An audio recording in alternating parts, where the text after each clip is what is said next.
Hello friends. महिलाओं में एक बढ़ती चुनौती, उसका नाम है हार्मोनल इम्बैलेंस। क्या आपको भी है? अगर आप एक महिला हैं, पता कैसे चलेगा? चलिए एक काम करता हूँ, मैं बगैर टाइम वेस्ट किए एक सवालों का एक क्वेश्चनर आपको देता हूँ। आप जितने आपके पास यस आएंगे वो काउंट आपको करना है। मान लेते हैं मैं 20 सवाल पूछता हूँ या 25 या 30। अगर आपके 10 यस आ रहे हैं तो आप उनको याद रखेंगे। अगर नो आ रहा है तो इसका मतलब आपको वो प्रॉब्लम है ही नहीं। जो आपका काउंट होगा उसे आप नोट कर लेंगे। तो गिनने के लिए आप पेन पेंसिल भी ले सकते हैं, नहीं तो सिंपल उंगली पर गिन सकते हैं। यस, पहले का यस आया, दूसरे का नो है, तीसरे का यस आया तो 2 हो गए, चौथे का भी यस आया तो 3 हो गए। Like this, is that right? उसके बाद मैं बात करूंगा। चलिए शुरुआत करते हैं बगैर टाइम खराब करें, क्योंकि मुझे बताने के लिए बहुत कुछ है आपके साथ। पहला सवाल है, क्या आपको प्री मेंस्ट्रुअल सिंड्रोम के लक्षण हैं? दूसरा, क्या आपका मंथली वेट फ्लक्चुएट होता है? जरूरी नहीं कि इसका यस हो, आप नो कर दें। क्या आपको पफीनेस है चेहरे पर, या स्वेलिंग है, या वाटर रिटेंशन है? अगला सवाल, क्या आप ब्लोटेड फील करती हैं, यानी कि ब्लोटिंग होती है आपको? नेक्स्ट क्वेश्चन, क्या आपको हेडेक रहते हैं? नेक्स्ट क्वेश्चन, क्या आपका मूड स्विंग होता है, गुस्सा बहुत आता है या कई बार डिप्रेशन में चले जाते हो? क्या आप डिप्रेस्ड फील करती हैं? क्या आप छोटी छोटी चीज़ें जो घर में होती हैं, लाइफ में होते हैं, छोटे छोटे मसले, वो आपको बहुत परेशान कर देते हैं और आपसे वो ऐसा लगता है कि आप उनको नहीं सहन कर पाएंगी, रोने को मन करता है, गुस्सा आता है छोटे छोटे मसलों पर, छोटी छोटी बातों पर मूड खराब होता है? क्या आपको बैकएक होता है, या मसल पेन रहता है, या जॉइंट्स में पेन है? क्या आपको प्री मेंस्ट्रुअल फूड क्रेविंग होती है, यानी कि खूब खाना खाने को, स्पेशली शुगर और सॉल्टी नमकीन खाने को मन करता है साइकिल से पहले, पीरियड से पहले? क्या आपको इरेगुलर साइकिल्स हैं, यानी कि हैवी ब्लीडिंग होती है या बहुत ज़्यादा लाइट ब्लीडिंग होती है? इसे हम इरेगुलर कहेंगे। क्या आप इनफर्टाइल हैं? क्या आप बर्थ कंट्रोल पिल्स को यूज कर रही हैं? क्या आपको प्री मेंस्ट्रुअल माइग्रेन होता है, सर में दर्द? क्या आपको कोई ब्रेस्ट लंप है, गांठ है चेस्ट में?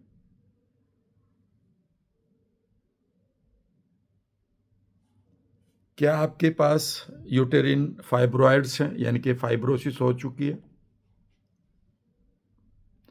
क्या आपको हॉट फ्लैशेस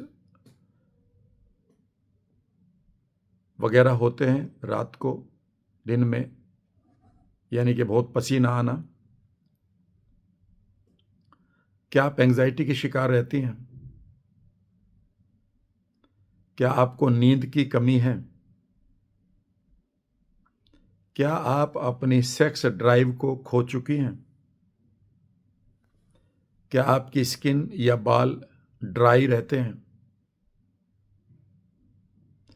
क्या आपको हार्ट पैल्पिटेशंस रहती हैं? क्या आपको कंसंट्रेट करने में प्रॉब्लम आ रही है, काम में, पढ़ाई में? क्या आपको लगता है कि आप भूलना शुरू कर चुकी हैं? क्या आपका वेट गेन हो रहा है, स्पेशली आपके मिडिल पार्ट पर, यानी कि बेली फैट? क्या आपके चेहरे पर अनवांटेड हेयर बाल उग रहे हैं। अब आप अपने यस को कैलकुलेट करें और कमेंट में लिखें कि कितने यस आपके आए हैं, फिर मैं आगे बात करूंगा। 0 से 9 अगर आपका है तो आपको माइल्ड हार्मोनल इम्बैलेंस है। 10 से अगर 14 है तो आपको मॉडरेट हो चुका है, ये सेल्फ केयर करने की ज़रूरत है। अगर 15 या उससे ज़्यादा है तो ये सीवियर है और अब आपको अपने मेडिकल डॉक्टर से बात करनी चाहिए। कुछ और बातें अगर आप सुनना चाहते हैं, मेरे साथ शेयर करना चाहते हैं, तो अब इस वीडियो को आगे भी देख सकते हैं। इस वीडियो को आगे बढ़ाने से पहले मैं एक डिस्क्लेमर देना चाहता हूं कि अगर आपको कोई भी बीमारी है तो ये मेरी सलाह है कि कभी भी आप सेल्फ मेडिकेशन ना करें। मात्र इंस्टाग्राम पर जाकर, फेसबुक पर जाकर ऐड देखकर दवाइयाँ ना खाएं। इवन कोई सप्लीमेंट भी तभी लें जब आप एक्सपर्ट के ओपिनियन ले लें। आप अपने डॉक्टर की बात जरूर मानें। मेरी वीडियो को मात्र आप एक एजुकेशन की तरह लें और अपनी विजडम का प्रयोग करें। महिलाओं में ये एक बढ़ती हुई समस्या है। और फिर जब हम हार्मोन की बात करते हैं तो जो हार्मोनल इम्बैलेंस के बाद जो मैंने सिम्टम बताए हैं, अब हम इन सिम्टम्स की गोलियां खाना शुरू कर देते हैं। फॉर एग्जांपल, जब हमें एक्स्ट्रा बाल आ रहे हैं चेहरे पर तो हम एक ऐसे क्लिनिक में जाते हैं जहां हेयरलेस किया जाता है चेहरे को, लेकिन वो ये नहीं बताते कि ये आखिर शरीर ने ये डिसीजन क्यों लिया। एक समय था जब आप 12 साल की थी, 15 साल की थी, 20 की, अभी भी हो सकते हैं कि आपकी बॉडी में कोई हार्मोनल इम्बैलेंस नहीं था। आप अपनी लाइफ को बढ़िया तरीके से एंजॉय कर रहे थे। फिर ऐसा क्यों किया आपके माइंड ने और बॉडी ने ये डिसीजन क्यों लिया कि आपको हार्मोनल इम्बैलेंस हो जाए? कभी आपने सोचा? और ये हर बीमारी के लिए सोचना चाहिए कि यार मैं इतनी उम्र तक बिल्कुल ठीक था और अचानक मुझे ये बीमारी आज निकली है, ये क्यों हुआ है? कभी भी किसी को कैंसर होता है तो मैं एक ही सवाल पूछता हूँ, कब हुआ भाई? सर पिछले साल हुआ था। किस महीने में? महीना भी बता देते हैं। सर मार्च में मैंने दिखाया था तो उन्होंने कहा कि कैंसर हो गया है। अच्छा, तो पिछले मार्च से पहले तो नहीं था? नहीं। तो ऐसा क्यों आपके माइंड और बॉडी ने ये डिसीजन लिया है कि जब लाइफ ठीक चल रही थी तो आपका ये कैंसर क्यों आया आपकी बॉडी के अंदर? कभी आपने सवाल पूछा? तो कई बार लोग कैंसर अपने हाथ में नहीं है। फिर अपने हाथ में क्या है? वो आपने किया है? किया तो वो भी नहीं। वो अपने हाथ में है या नहीं है, लेकिन याद रखिएगा आप अपने हाथ में कुछ चीज़ों को ले सकते हैं कि ये मेरी रेस्पॉन्सिबिलिटी है कि मैं अपने शरीर की खोई हुई हीलिंग पावर को एक बार फिर जागृत कर लूं। और ये तय हो चुका है कि किसी भी बीमारी को हमारा शरीर ठीक कर सकता है। वो बीमारी किसी स्टेज में है ये हमारे शरीर को नहीं मालूम। ये बिलीफ हमें दिया जाता है कि अब इस स्टेज में है तो ये ठीक नहीं होगी। ऐसे बहुत सारे रेफरेंसेस हैं जहां पर लोगों ने 4th स्टेज के कैंसर को, जब उसकी उम्र ही बची थी 2 महीने, 6 महीने, 18 महीने, 7 महीने, इवन 15 दिन, लोगों ने अपने कैंसर को ठीक कर लिया। ये सब मेडिकल साइंस के पास रेफरेंसेस हैं, वो बताते नहीं, वो दूसरी बात है। हम हार्मोनल इम्बैलेंस की बात कर रहे हैं, तो फिर अब आप क्या करेंगे? तो अब आप हार्मोन चेक कराने जाएंगे। वहाँ या तो कम निकलेगा एस्ट्रोजन आपका या ज़्यादा निकलेगा, ठीक है ना? और या कम निकले या ज़्यादा निकले तो फिर कम करने की दवाई दी जाएंगी, और अगर कम हो गया तो ज़्यादा करने की दवाई दी जाएंगी। लेकिन वो क्यों हुआ इसके ऊपर कोई नहीं आपसे बात करेगा। यहाँ पर फिर कुछ आयुर्वेदाचार्य भी आ जाएंगे और वो कहेंगे जड़ से ख़त्म कर देगी, इसकी फंकी लगाओ। मैं कहता हूँ खा लेना, उसमें कहीं नुकसान नहीं है। लेकिन कभी आपने सोचा कि इसकी बीमारी का कारण क्या था? तो मैंने एक किताब पढ़ी है, उस किताब का मैं आपको रेफरेंस दे देता हूँ, आप भी पढ़ सकते हो। उस किताब का नाम है फाइबर फ्यूल्ड। बहुत अच्छी किताब है, मैं उसको पढ़ चुका हूँ 5-7 बार। जब भी मौका मिलता है पढ़ लेता हूँ। एक किताब है माइंड एंड गट कनेक्शन, वो भी मैंने पढ़ी है। एक मैंने न्यूरो साइकोलॉजी ऐसे कुछ था, वो भी पढ़ी है। एक मैंने साइको न्यूरो इम्यूनोलॉजी भी पढ़ी है। मैंने माइंड गट के बहुत सारी किताबें पढ़ी हैं। मैंने 2-3 किताबें वेगस नर्व की भी पढ़ी है। और मैंने ये जानने की कोशिश करी है कि आजकल हम अपने देश में यंग लड़कियों को देख रहे हैं कि उनको बहुत सारे सिम्टम आ रहे हैं जिनको हार्मोनल इम्बैलेंस कह दिया जाता है, और फिर उनके हार्मोन को बैलेंस करने के लिए बहुत सारी दवाइयाँ खिलाई जाती हैं। खिलानी भी चाहिए, मैं इसमें गलत नहीं है। पर मैं कभी आपने एक चीज़ सोची है, जितनी भी बीमारियां आपको आ रही हैं वो आउटसाइड इन आई हैं या इनसाइड आउट आई हैं? तो जवाब आएगा कि वो इनसाइड आउट आई हैं, यानी कि वो अंदर से कहीं डेवलप हुई और बॉडी में दिखाई दी, और बॉडी में दिखाई दी तो वो पैथोलॉजी में आ गई। इसे हम इनसाइड आउट कहते हैं। मेरा अगला सवाल है कि भाई आप दवाई, चलो आप आउटसाइड इन खा रहे हो, मुंह में से दवाई खाओगे, बाहर से दवाई अंदर जा रही है, लेकिन कोज तो इनसाइड आउट है। पर्स तो आपका जमशेदपुर खोया हुआ है, ढूंढ रहे आप नासिक में, मिल भी सकता है, ठीक है ना, कि उस जैसा कोई पर्स वहां पड़ा मिल जाए, उसके पैसे तो मिलने से रहे। आपका आईडी कार्ड तो जमशेदपुर में खो गया है, ढूंढ रहे हो आईडी कार्ड आप नासिक में, मिल भी सकता है, ऊपर हो सकता है वो आपका ना हो, आप जैसे आईडी कार्ड का लगता हो।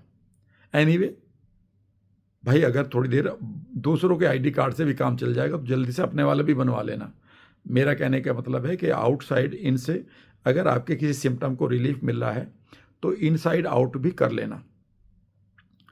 जब मैंने फाइबर फ्यूल्ड को पढ़ा तो मुझे एस्ट्रोजन के बारे में पता चला, जो एक मेजर कोज है लेडीज के हार्मोनल इम्बैलेंस का।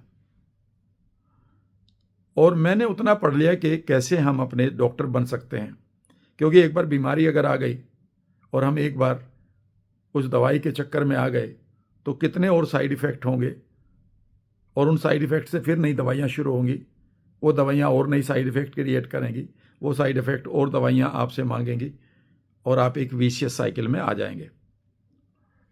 यद्यपि फिर भी मैं कह रहा हूँ, अगर आपको कोई भी बीमारी है तो अपने चिकित्सक से बात करिएगा, ठीक है ना, और कभी भी सेल्फ मेडिकेशन मत करिएगा, न किसी यूट्यूबर की बात मानिएगा, मेरी भी मत मानिएगा। इसलिए मैं सिर्फ उतनी बात बताऊंगा जितनी मैंने फर्स्ट हैंड पढ़ी है, और वो आपके लिए करने में जिससे कोई प्रॉब्लम नहीं है। लेकिन अगर आपकी कोई दवाई चल रही है, वह सिर्फ आप अपने डॉक्टर की सलाह से छोड़ेंगे, कंटिन्यू करेंगे या बढ़ाएंगे। अब हम एस्ट्रोजन की बात करते हैं। एस्ट्रोजन एक दरिया की तरह है। दरिया में अगर बाढ़ आ जाती है तो वो आसपास के खेतों को बर्बाद कर देता है, और दरिया अगर सूख जाता है तो सूखे से फसलें मर जाती हैं। क्लियर है? दरिया में ना पानी कम होना चाहिए ना ज़्यादा होना चाहिए। ऐसा रखने के लिए हम क्या करते हैं, दरिया के ऊपर एक बांध लगा देते हैं, डैम।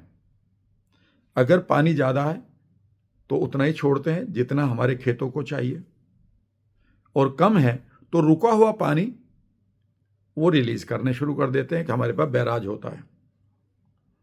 एग्जैक्टली यही हमारी बॉडी में होता है। हमारी बॉडी में जो एस्ट्रोजन है वो एक दरिया की तरह है जिसकी जरूरत है हमें, लेकिन उसका ज्यादा होना भी खतरनाक है और उसका कम होना भी खतरनाक है। चाहे वो कम हो या ज्यादा हो तो ये सिम्टम्स आएंगे। अगर आप इसे अनदेखा करेंगे तो ये सिम्टम्स बढ़ते रहेंगे। अभी 9 है काउंट तो वो 11 हो जाएगा, 11 है तो 15 हो जाएगा, और फिर आप उस परेशानी में हैं। मैंने आपको ये तो बता दिया ना इस वीडियो में कि अगर 0 से 9 है तो आप माइल्ड हार्मोनल इम्बैलेंस के शिकार हैं, 10 से 14 है तो मॉडरेट, और 15 या उससे ज़्यादा है तो आप कृपया सतर्क हो जाइएगा। अब पहली बात यह है कि एस्ट्रोजन के से पहले हार्मोन की बात मान लेते हैं। ये हार्मोन क्या होते हैं? हार्मोन बेसिकली हमारे मैसेंजर मॉलिक्यूल हैं, ये हमारे पोस्टमैन हैं। ये हमारे बॉडी को बताते हैं कि हमें क्या करना है। अगर हमें खतरे का हार्मोन निकल जाए कोर्टिसोल, तो वो हमारी बॉडी को बताता है कि तुम फाइट एंड फ्लाइट मोड में चले जाओ, अपनी जो नेचुरल आप प्रक्रिया कर रहे थे उसे छोड़ दो। तो किडनी अपने काम छोड़ देगा, लीवर अपना काम छोड़ देगा, हार्ट अपना काम छोड़ देगा, और वो फाइट एंड फ्लाइट मोड का काम करने लगेंगे। जैसे ही वो शांत हो जाएगा इशू, तो हमारे हार्मोन नए वाले रिलीज हो जाएंगे और वो बॉडी से कहेंगे खतरा टल गया, तुम अब अपने हार्मोन निकालो और अपनी लाइफ को जियो। ठीक है ना? तो इसका मतलब है कि जो एस्ट्रोजन का इम्बैलेंस है वो भी हमारी बॉडी को बताता है, और बेसिकली हमारी पूरी बॉडी को उसी तरह से प्रभावित करते हैं, क्योंकि ये पोस्टमैन है, क्योंकि ये डाकिया है। जब मैं किताब पढ़ रहा था, उसका रेफरेंस भी मैंने दे दिया, फाइबर फ्यूल्ड, तो उसमें मुझे एक चौंकाने वाली बात पता चली। उन्होंने कहा जो वो बांध है, वो बांध बेसिकली हमारी बॉडी में जीन्स होती हैं कुछ, वो बांध ऑलरेडी वो जीन बना देती हैं। उस बांध का नाम है बीटा ग्लूक्यूरोनाइडेस। मैं स्पेलिंग भी बोलता हूँ, BETA, beta, glue GLU, क्यूरो CURO, नाइडेस NIDASE। इसे रिवर्स करके दोबारा पढ़ लीजिएगा। ये जो बीटा ग्लूक्यूरोनाइडेस है, बेसिकली ये वो बांध है जो हमारी जीन, हमारी बॉडी रिलीज करते हैं। इस केमिकल को, एंजाइम को, कंपाउंड को, कुछ भी बोल दीजिएगा। हमारी बॉडी में 1,40,000 से ज़्यादा इस तरह के कंपाउंड बनते हैं जिसे हमारी जीन बनाती है। ये जो बीटा ग्लूक्यूरोनाइडेस है, ये वो बांध है जो एस्ट्रोजन को कंट्रोल करता है। एस्ट्रोजन ज़्यादा है तो ये उतना ही रिलीज करेगा जितना आपको चाहिए, कम है तो जो इसके पास रुका हुआ है उसे बढ़ाकर रिलीज कर देगा, ना आपको कम रखेगा ना ज़्यादा रखेगा। अब सवाल उठता है कि बीटा ग्लूक्यूरोनाइडेस को कौन प्रभावित करता है? और यहां पर दो चीजें मिली हैं। एक, आपका तनाव, यही डॉक्टर भी बताते हैं। तो बीटा ग्लूक्यूरोनाइडेस को अगर आपने इनएक्टिव कर दिया है तो उसका रीजन पहला है आपका माइंड, और दूसरा है आपके गट बैक्टीरिया। मान लेते हैं आपका माइंड अशांत है, वहां पर पेनफुल मेमोरी है, ट्रॉमा है, जिनको मैं लोगों को हटाने को कह रहा हूँ। 35 सालों से मैंने तो अपने हटा लिए, जिसके कारण बाल भी बढ़िया हो गए, स्किन भी ठीक ठाक है, ठीक है, एनर्जी भी ठीक ठाक है, और वेट तो ऑटोमेटिकली मैं कुछ खाऊं, कम खाऊं, ज़्यादा खाऊं, मस्त रहता है। कंसंट्रेशन की कोई प्रॉब्लम नहीं है। At the age of 66 energy की कोई कमी नहीं है, ना कोई एल्जाइमर, ना कोई पार्किंसन, ना कोई डिमेंशिया, ना कोई डिप्रेशन के थॉट आते हैं। नींद भी बढ़िया आ जाती है, जब सोना चाहता हूँ सो जाता हूँ, उठना चाहता हूं तो उठ जाता हूं। जब हम माइंड की बात करते हैं तो अगर आपके माइंड में कोई भी स्ट्रेस है तो वह है एक इलेक्ट्रिक इम्पल्स, विद्युत प्रभाव की तरह आपकी माइंड में काम करता है, और वो जो आपकी ग्लैंड्स हैं जो हार्मोन पैदा करती हैं वो आपके थॉट से ही प्रभावित होती है। थॉट अगर आपके सामने आ गया कि आप खतरे में हैं, हाइपोथैलेमस इमीडिएटली पूरी बॉडी की ग्लैंड्स को ये मैसेज भेजेगी और आपकी ग्लैंड्स एकदम से वो हार्मोन निकाल देंगी जो हार्मोन आपको फाइट एंड फ्लाइट मोड में अपने आप को बचाने के लिए, सर्वाइव करने के लिए आपको एक इंफॉर्मेशन देगा, और आप उसी तरह से काम करना शुरू कर देंगे। इस समय जो ये मैसेंजर मॉलिक्यूल हैं ये उसी तरह से काम कर रहे होंगे। जब आप खतरे से नहीं होते माइंड में, आपकी हाइपोथैलेमस को कोई रिएक्ट करने की जरूरत नहीं है, और वो आपकी बॉडी की ग्लैंड्स को कहती है अब आप काम करते रहो। उस समय आपके जो हार्मोन हैं वो आपकी बॉडी को बताते हैं कि we are in okay position, और ऐसे में आपकी बॉडी, उसका काम होता है सिर्फ प्रोटीन बनाना बढ़िया वाली, और ये कंपाउंड बनाना जो हमें चाहिए वो अपना बनाती रहती है। हार्मोन आपने गलत निकाले इंफॉर्मेशन से लेकर, इमीडिएटली ये हार्मोन आपकी बॉडी पर जाएंगे और आपकी नेचुरल एक्टिविटी को बंद कर देंगे, तो क्योंकि आप उस समय खतरे में आ गए। यहाँ तक क्लियर है? लिख दीजिएगा, हाँ जी यहाँ तक क्लियर है। ये पहला काम है। तो इसका मतलब है कि जो आपको हार्मोनल इम्बैलेंस है वो माइंड के लेवल पर हार्मोनल इम्बैलेंस नहीं है, आपका रिलीफ इम्बैलेंस हो चुका है। आपकी सोच इम्बैलेंस हो चुकी है, आपके परसेप्शंस इम्बैलेंस हो चुके हैं, आपके संचित कर्मा जिनको आप मेमोरी कहते हैं वो इम्बैलेंस हो चुकी है। भैया ये पहले क्यों नहीं होती थी? पहले इतने खतरे नहीं थे, पहले इतने स्ट्रेस नहीं थे। स्ट्रेस को रिलीज करने के लिए हम पे खानदान थे, खेत थे, खलियान थे। हम अपने जीवन को मस्ती के साथ जिया करते थे। फिर हमारे लाइफ में इंडस्ट्रियल एज आ गई, उसके बाद नॉलेज एरिया डोमेन आ गया। हम ओवरनाइट करोड़पति अरबपति बनने लगे, जिसके लिए हम इमीडिएटली तैयार नहीं थे कि उसके बाद हम क्या करेंगे। रिलेशनशिप की प्रॉब्लम आने लगी, ट्रॉमाज आने लगे, ऐसे कुछ अनुभव आने लगे जो पहले नहीं थे हमारे पास। हम एक कॉम्पिटिटिव वर्ल्ड में अपने आप को फंसा हुआ पाने लगे, तो माइंड तो हमारा भरा पड़ा। इसलिए मैं लोगों को बार बार कहता हूं कि neuroplasticity, heart consciousness, frontal lobe activation हमारा खराब हो चुका है। फ्रंटल लोब होता है ये माथे के पीछे, यहाँ पर जो हमारे ब्रेन के सेल्स हैं, ये बहुत इंपॉर्टेंट है।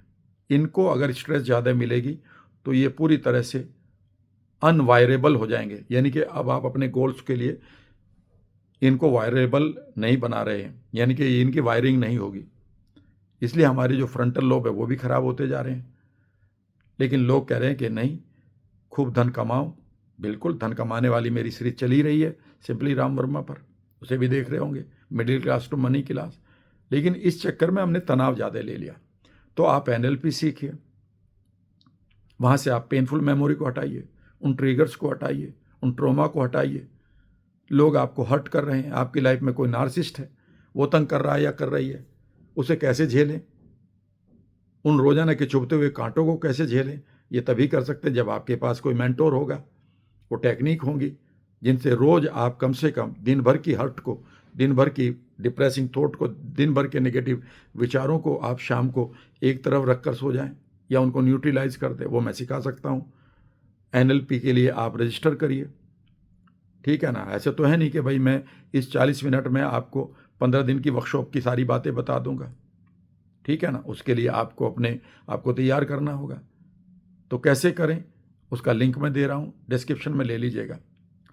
दूसरा है, उन्होंने पाया है कि दूसरा बड़ा काम है वो ये है फाइबर फ्यूल्ड किताब में, कि जो बीटा ग्लूकुरोनाइडेस है, बेसिकली इसको बनाने वाली जो जीन है वो एक्सप्रेस करना बंद कर देती है, वो टर्न ऑफ हो जाती है, वो स्विच बंद हो जाता है उस बल्ब का। अब उसे ऑन कौन करता है? उसे ऑन करता है, हमारी बॉडी में एक केमिकल बनता है। बीटा ग्लूकुरोनाइडेस को बनाने के लिए हमारी बॉडी में एक अलग केमिकल बनता है, उसका नाम है शॉर्ट चेन फैटी एसिड। इसमें 3 सब केमिकल होते हैं, प्रोपियोनेट, एसीटेट एंड ब्यूटीरेट। कभी भी गूगल कर लीजिएगा, मेरा इसमें कुछ नहीं है। जो मैंने पढ़ा है वो मैं आपको बता रहा हूँ, क्योंकि ये चीज़ें हमें 6ठी क्लास में पढ़ा देनी चाहिए। हम पढ़ा रहे, अरे पहाड़ों के लिए तो आ गया, क्या कहते हैं, कैलकुलेटर। पर कैलकुलेटर चलाने लायक जवानी में आपके पास केमिकली आपके खराब हुए पड़े तो क्या करोगे इस पढ़ाई का। तो हेल्थ पहले पढ़ाई जानी चाहिए। और मैं मोदी जी से रिक्वेस्ट कर रहा हूं, मोदी जी ये काम बड़ा नहीं है। 8वीं क्लास तक आप पूरे के पूरे देश को सिंपल शब्दों में सिर्फ किन चीजों को से बचें और किन चीजों को खा लें यही बताएं। जैसे आप बताते हो मोदी जी कि मोरिंगा के पराठे खा लो, ठीक है ना, या फिर आप क्या कहते हैं, मिलेट्स खा लो, ये तो आप बताते हो। योगा करो, ये तो आप बताते हो। इतना ही बताना है इनको, बाकी काम डॉक्टर्स कर देंगे अगर हमें कोई इमरजेंसी आ रही है। मैं तो मैं तो अपना काम कर रहा हूं भाई, जितने लोगों तक पहुंच रही है वीडियो। इसलिए मैं तो कहता हूं कि भाई यूनिवर्स मुझसे करवा रहा है, मैं कर रहा हूं। पढ़ने का मुझे शौक है, रोज पढ़ता हूं, सारे दिन मैं पढ़ सकता हूं, सारे दिन मैं वीडियो बना सकता हूं। मैं तो अपना काम कर रहा हूं और यूनिवर्स जिस तक चाहेगा इस वीडियो को पहुंचा देगा। तो मैं आपसे ये भी नहीं कहता हूं बार बार भाई शेयर करो, करोगे तो कर देना, नहीं करोगे तो मत करना, ठीक है ना। अपना भला कर लेना, यही काफ़ी है। आप भी तो अपने लिए इंपॉर्टेंट हो। तो जो SCF है, शॉर्ट चेन फैटी एसिड, वो हमारी बॉडी का एक ऐसा केमिकल है जो हमें जीवन देता है, और वो हमारे गट में बनता है। अब प्रॉब्लम यह है कि गट को आपने एक पाइप माना हुआ है।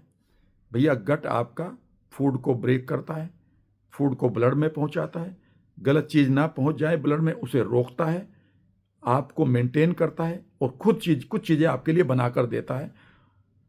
अब ये जो SCFA है, इसे हम पोस्ट बायोटिक कहते हैं। अब पोस्ट बायोटिक 2 वर्ड से बना है, प्रीबायोटिक एंड प्रोबायोटिक। अगर आपके पास फ्यूल की फाइबर की कमी है तो प्रीबायोटिक की कमी है, जो हर एक भारतीय में होती जा रही है। 15 ग्राम का एवरेज आ गया इंडियन का पर डे फाइबर खाने का। हमारे पेरेंट्स 100 ग्राम खाया करते थे और मिनिमम 60-70 ग्राम खाना जरूरी है, पर 15 ग्राम से ज़्यादा नहीं आ रहा। पेस्ट्री खा रहे हैं, जंक फूड खा रहे हैं, चिप्स खा रहे हैं, फ्रूट खाने को बच्चों को मन नहीं करता, सब्जी खाते नहीं है। यही हो रहा ना, क्योंकि उनकी जीभ को पकड़ लिया गया है बर्गर बनाने वाली कंपनियों ने, चिप्स बनाने वाली कंपनियों ने, पिज्ज़ा बनाने वाली कंपनियों ने। तो फाइबर तो 0 हो गया। दूसरा, उनको दिए जा रहे हैं रोजाना शुगर के कंटेंट, मिल्क कंटेंट, ठीक है ना, ग्लूटन। ये तीनों चीज मार रही है आपके गुड बैक्टीरिया को। तो प्रोबायोटिक भी नहीं है गुड बैक्टीरिया, और प्रीबायोटिक भी नहीं है। और इन दोनों से जो मिलना था वो था पोस्ट बायोटिक, वो था SCFA। वो SCFA बना रहा था बीटा ग्लूकुरोनाइडेज को। तो माइंड को शांत किया आपने NLP से, ठीक है ना, हंसकर खेलकर प्लेफुल जोन में रहकर, ठीक है ना। थोड़ा बहुत रो धो लिया करो, दिल खाली होना चाहिए, हंस भी लिया करो। ये दोनों ही चीज निकल गई आपके दिमाग से और घुट रहे हैं हम सब लोग। ये घुटन बेसिकली हमारे पूरे के पूरे हार्मोन को खराब कर देती है। पहली तो बात ये, एंग्जाइटी फ्री रह लेना, NLP में सिखा दूंगा। नहीं सीख पाए तो, नहीं ठीक कर पाए तो पैसे वापस ले लेना। बताओ, पब्लिकली बोल रहा हूं। एक आदमी का ऐसा नहीं पैसा हमने रखा जिसने ये कहा हो कि सर मुझे मजा नहीं आया। जैसे ही आपने कहा मजा नहीं आया, 3 दिन बाद का टाइम देता हूं, पैसे वापस ले लो। No question is asked. हमारी तरफ से सवाल ही नहीं पूछा जाता, हमारे पास टाइम ही नहीं इतना। एनीवे, अब फिर क्या करें वहां पर? अपने गट को ठीक कर लो। 4-5 चीजें इमीडिएटली छोड़ दो। जितना भी आप जंक फूड खा रहे हैं वह आपके गट के सेंसर्स को स्ट्रेस कर रहा है, और वो स्ट्रेस आपके माइंड में जाती है, आपके वैगस नर्व से, और माइंड आपके फिर हार्मोन को गड़बड़ कर देता है, क्योंकि माइंड तो हर विचार को सुनता है। दूसरा काम क्या करें? दूसरा ये करो कि रोज अपने गट के साथ बैठो और इमेजिन करो कि आप अपने गट के सेंसर्स को शांत कर रहे हो। यह मेडिटेशन करने जरूरी है। तीसरा क्या करें? तीसरा, शुगर, मिल्क प्रोडक्ट। अगर आपको हार्मोनल इम्बैलेंस आ गया तो मैं आपसे कह रहा हूं, डॉक्टर की मानते रहिएगा, लेकिन आप अपनी लाइफ में से कुछ चीज़ों को बिल्कुल हटा दो। शुगर को हटा दो, क्योंकि वो बैड बैक्टीरिया की ग्रोथ बढ़ा रहे हैं। बैड बैक्टीरिया जैसे ही आपके लाइफ में बढ़ेंगे, आपका SCFA बनना बंद, क्योंकि ये पोस्ट बायोटिक नहीं है। प्रोबायोटिक से तो बनेगा ना। ये तो बैड बैक्टीरिया आ गए। जैसे ही आप दूध और डेयरी के प्रोडक्ट खाएंगे, आपके बैड बैक्टीरिया की अच्छी ग्रोथ होगी, गुड बैक्टीरिया कम हो जाएंगे, SCFA नहीं बनेगा। जैसे ही आप, समझ गए ना, ये ग्लूटन खाएंगे, जो मॉडर्न ग्लूटन आ रही है, 1970 का गेहूं अलग था, अब अलग है। उसके ऊपर कभी फिर बात करेंगे। गालियां तो काफी मिल चुकी हैं, कोई फर्क नहीं पड़ता, लेकिन छोड़कर देखिएगा इमीडिएटली। 3 चीजों को छोड़ दीजिएगा तो आपके जो गुड बैक्टीरिया हैं, उन्हें अब एनवायरनमेंट मिल गया है कि वो पल सकते हैं। लेकिन पलेंगे कैसे? पलेंगे तब जब आप उनकी जनसंख्या को बढ़ाओगे। जनसंख्या कब बढ़ेगी? जब आप कांजी पियोगे, कांजी खाओगे राइस वगैरह की। लेकिन उससे सारे बढ़ जाएंगे? नहीं। इसलिए जब मैंने इसके बारे में पढ़ना शुरू किया तो मैं पिछले 2 सालों से अपने प्रोबायोटिक को और प्रीबायोटिक को नहीं छोड़ता हूं। ये मेरा भोजन है, क्योंकि मैं इस समय मैं एक होटल में बैठा हूं भाई, मुझे जरूरी नहीं है फाइबर मिले। हो सकता है मेरी मीटिंग चल रही हो, फिर कॉफी पी ली, फिर वहां पर एक कुकीज आ गए, टक से वो भी मान लेते, खा लिया मैंने, उसमें शुगर भी थी, फाइबर था नहीं, था तो 1 ग्राम भी नहीं था। 1 ग्राम में से प्रीबायोटिक कितना निकलेगा? वो कितना जाएगा मेरे बड़ी आंत तक, जहाँ पर मेरे 1.5 किलो के करीब करीब बैक्टीरिया इंतजार कर रहे हैं। तो मर जाएंगे अच्छे वाले तो। और ख़राब बैक्टीरिया को मैंने चाय कॉफ़ी से ठीक कर लिया और पेस्ट्री खा ली। खुद सोचो ना, उन्हें नहीं रोजाना चाहिए, तुम तो खाना रोजाना चाहिए तुम्हें खाना, और तुम्हारे बैक्टीरिया को उन्हें 8 दिन में एक बार दोगे, मर जाएंगे सारे, आपकी इस म्यूकस को खा लेंगे। तो मैं तो प्रोबायोटिक, ये मेरा है फाइबर बूस्ट, सॉरी कोरगट, इसमें मेरे पास ये शैसे हैं। रोजाना सुबह ही ले उठता हूँ, 1 शैसे डाला और 1 चम्मच इसमें से डाला। ये 5 ग्राम प्रोबायोटिक प्रीबायोटिक है, कंप्लीट बना बनाया। हर्बल है दोनों, ये तो बैक्टीरिया है, ये हर्बल है, ठीक है ना। इन्हों सुबह ही ले लेता हूँ। अब मुझे पता है कि मेरे बैक्टीरिया ठीक हो गए, ये गुड बैक्टीरिया की पॉपुलेशन अब बढ़ जाएगी, इसकी कॉलोनी बढ़ती रहेगी। और ये जो प्रीबायोटिक है, जो मैंने बैक्टीरिया बढ़ाए, वो जिंदा भी रहेंगे। और वो क्या बनाएंगे, दोनों मिलकर पोस्टबायोटिक बनाएंगे। और ये पोस्टबायोटिक जो SCFA है, जिसके 3 पार्ट हैं, एसीटेट, ब्यूटरेट, प्रोपियोनेट, कभी भी गूगल कर लीजिएगा, ये आपके बीटा ग्लूकुरोनाइडेज को क्रिएट करेंगे। तो अब आप प्रीबायोटिक प्रोबायोटिक मार्केट से ले लें, मैंने तो ले लिए हैं, पर अच्छी बात यह है कि ये मेरी अपनी कंपनी के हैं, मैंने इनको मैन्युफैक्चर से तैयार करवाया है। लेकिन गड़बड़ ये होती है कि इनको अगर आप ले रहे हैं मार्केट से तो पैसा तो उतना ही देना पड़ेगा। पर मैं यहाँ पर आप लोगों के लिए एक विशेष काम भी कर रहा हूँ कि चूंकि माइंड भी आपका शांत होना चाहिए, हार्मोनल बैलेंस बनाने के लिए, यस और नो, आप कहेंगे हाँ जी, और आपका नर्वस सिस्टम भी बढ़िया होना चाहिए, आपकी ग्लैंड से जो थकी पड़ी हैं वो भी ठीक होनी चाहिए। तो मैं आपको 2 महीने का इसके साथ माइंड प्रोग्रामिंग भी फ्री दे रहा हूँ 2 महीने तक। आप कहेंगे ये कहाँ से लूँ? मैं मेरी वेबसाइट का एड्रेस दे रहा हूँ, www.mindandgutwellness.com। कौन सी .com? बोलो, mindandgutwellness.com। लिंक दे रहा हूँ मैं इस डिस्क्रिप्शन में, ले लीजिएगा। 2 महीने का ये कोर्स शुरू करिएगा, फिर लेते रहिएगा, रिपीट करते रहिएगा, इलाज यहीं पर है। बाकी जो आप ले रहे हो वो अपने डॉक्टर की सलाह से लेते रहिएगा, छोड़िएगा, उनकी अपनी आपका डिसीजन होगा। मैं बेस बना रहा हूँ, मैं फाउंडेशन बना रहा हूँ। याद रखिएगा, हवाई जहाज आपका उड़ रहा है ऊपर, लेकिन नीचे रनवे नहीं है, मैं रनवे क्रिएट कर रहा हूँ, ठीक है ना। उतारना तो आप ही को पड़ेगा, रनवे मैं बना के देता हूँ। आप ये कहते हैं कि भाई सर इस प्रोडक्ट के बारे में और बात कैसे करूँ, किससे करूँ? तो मेरी टीम से बात कर लीजिएगा, मेरा टीम का नंबर मैं दे रहा हूँ। आपको इतना करना है कि एक नंबर पर आप व्हाट्सअप करिएगा, वहाँ कॉल नहीं उठेगी, वहाँ पर व्हाट्सअप कर दीजिएगा। और व्हाट्सअप में एक वर्ड लिखिएगा गट, GUT गट, और नंबर है 9218077336, 9218077336। इसका नंबर भी मैं नीचे डाल दूंगा। इनका सेवन करना शुरू करिएगा। ये दवाइयाँ नहीं हैं, यह मात्र आपके बैक्टीरिया को बढ़ाने की एक प्रोसेस है। लेकिन इसके साथ आपको कांजी भी ले रखनी है, इसके साथ आपको फर्मेंटेड फूड भी खाना है, ठंडी इडली खानी है, ढोकला खाना है, अचार भी खाना है, ठीक है ना। जो घर का बना हुआ तो मज़ा ही है। और दूसरे फर्मेंटेड फूड जो भी आप करते हैं उसे खा सकते हैं। इसके साथ आपको फाइबर खूब खाना है, हरे पत्तेदार सब्जियां खानी है, आपको बेरीज खानी है, ठीक है ना।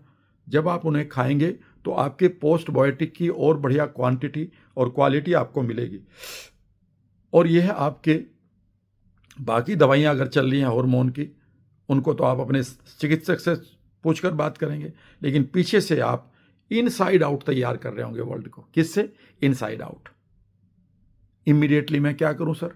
इमीडिएटली दिन में 2 बार आप शवासन करें, अपनी एंग्जाइटी से फ्री हो जाएं, NLP से। पुराने ट्रिगर्स हैं उनको हटाएं। आपकी लाइफ में कोई आदमी ऐसा चल रहा है रोजाना आपको हर्ट करता है, भैया उसकी आवाज़ों को कैसे बंद करें, NLP से सीखें। जो पढ़ चुकी आवाज़ें उन्हें कैसे बाहर निकालो, NLP से मैं सिखा दूंगा। इधर आप अपने गट को ठीक करें। और जब ये प्रोडक्ट आप हमसे ले रहे होंगे तो ये बाकी मार्केट के बराबर ही है। और बेसिकली इसमें खास बात यह है कि आपको 2 महीने की मेरी टेक्निक आपको खूब मिलेंगी। आशा करता हूं कि यहां से आपको बेसिक जानकारी मिल गई। अगर आप एक पेरेंट हैं तो अपनी बच्चियों को ज़रूर समझाइएगा ये, क्योंकि एक बार हार्मोनल इम्बैलेंस अगर हो गया तो गड़बड़ हो जाएगी। अगर आपने एंटीबायोटिक खाए हैं ज़्यादा तो हार्मोनल इम्बैलेंस उसके बाद होना ज़रूरी है, रूल की तरह, क्योंकि आपने गट के बैक्टीरिया मार दिए हैं। कुछ परहेज करिए, कुछ उपचार, आप एक बढ़िया लाइफ जिएंगे। धन्यवाद।